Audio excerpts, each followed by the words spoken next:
அறம் சேனல் நண்பர்களுக்கு வணக்கம்.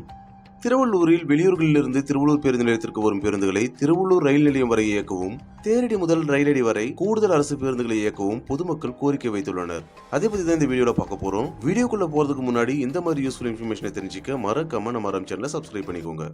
திருவள்ளூர் ரயில் நிலையத்திற்கு சென்னை அரக்கோணம் ரயில் மார்க்கத்தில் திருவள்ளூர் வழியாக தினமும் 180 புறநகர் மின்சார ரயில் 22 விரைவு ரயில்கள் நின்று செல்கின்றன. திருவள்ளூர் மற்றும் அதன் சுற்றுப்புற பகுதிகளில் வசிக்கும் ஏராளமான மக்கள் சென்னை உள்ளிட்ட பல்வேறு இடங்களுக்கும் பள்ளி கல்லூரிகளுக்கு செல்பவர்கள், வேலைக்கு மற்றும் அன்றாட வேலைக்கு செல்பவர்கள் என நாள்தோறும் 1 லட்சத்திற்கும் அதிகமான பயணிகள் திருவள்ளூர் ரயில் நிலையத்தை பயன்படுத்துகிறார்கள். திருவள்ளூர் மற்றும் அதன் சுற்றியுள்ள பகுதிகளை சேர்ந்தவர்கள் தங்கள் வீடுகளுக்கு மற்றும் பல்வேறு பணிகள் காரணமாகவும் பேருந்து மூலம் திருவள்ளூர் பேருந்து நிலையத்திற்கு வந்து அங்கிருந்து திருவள்ளூர் ரயில் நிலையத்திற்கு செல்ல ஆட்டோ அல்லது தனியார் பேருந்துகளை பயன்படுத்த வேண்டியுள்ளது. திருவள்ளூர் ரயில் நிலையத்திற்கும் திருவள்ளூர் பஸ் நிலையத்திற்கும் சுமார் 4 கிலோமீட்டர் தூரம் உள்ளது.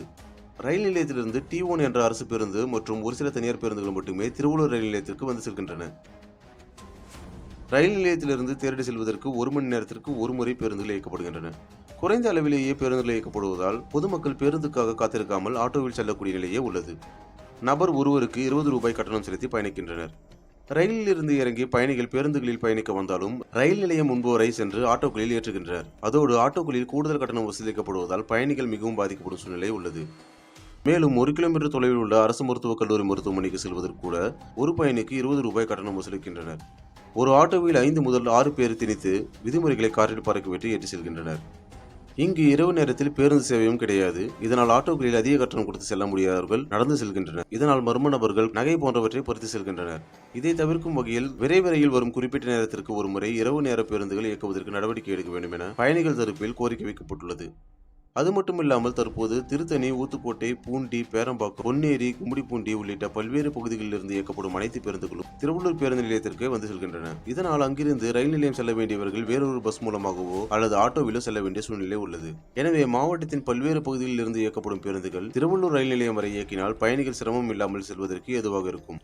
ஏற்கனவே திருவள்ளூர் ரயில் நிலையத்தில் ரூபாய் 10 லட்சம் செலவில் பேரறிஞர் அண்ணா நூற்றாண்டு நினைவு பேருந்து நிலையம், ரூபாய் 5 லட்சம் செலவில் தார் சாலை அமைக்கப்பட்டது.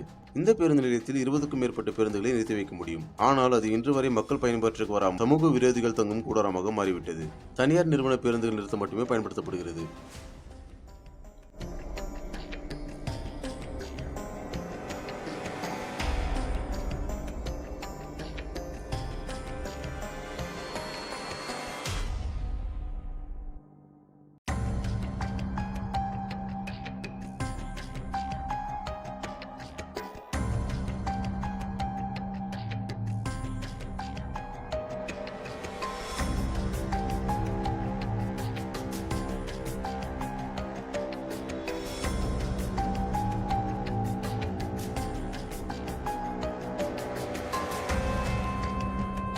இந்த பேருந்து நிலையத்தை முறையாக பராமரித்து சரியான வசதிகள் செய்து கொடுத்தால் மக்கள் பயன்படுத்த ஏதுவாக இருக்கும். அது மட்டுமில்லாமல் தற்போது திருவள்ளூர் அடுத்த வேடுங்கநல்லூரில் ரூபாய் 33 கோடி மதிப்பீட்டில் புதிய பேருந்து நிலையம் விரைவில் திறக்கப்பட உள்ளது. ஆகவே திருவள்ளூர் ரயில் நிலையத்திலிருந்து 6 கிலோமீட்டர் தூரத்தில் இந்த புதிய பேருந்து நிலையம் இருப்பதால் பொதுமக்கள் மேலும் சிரமத்திற்கு ஆளாக வேண்டிய சூழ்நிலை உள்ளது. எனவே விரைவில் திறக்கப்பட வேண்டிய இந்த புதிய பேருந்து நிலையத்திலிருந்து திருவள்ளூர் ரயில் நிலையத்திற்கு அரசு பேருந்துகளை அதிக அளவில் இயக்க வேண்டும் என பொதுமக்களின் கோரிக்கையாக உள்ளது. இந்த வீடியோ பத்தின கருத்துக்களை மறக்காம கமெண்ட் பாக்ஸ்ல சொல்லுங்க. இந்த வீடியோ பிடிச்சிருந்தா லைக் பண்ணுங்க, மறக்காம உங்க ஃப்ரெண்ட்ஸ் அண்ட் ஃபேமிலிக்கு ஷேர் பண்ணுங்க. மீண்டும் ஒரு வீடியோவில் சந்திப்போம். நன்றி.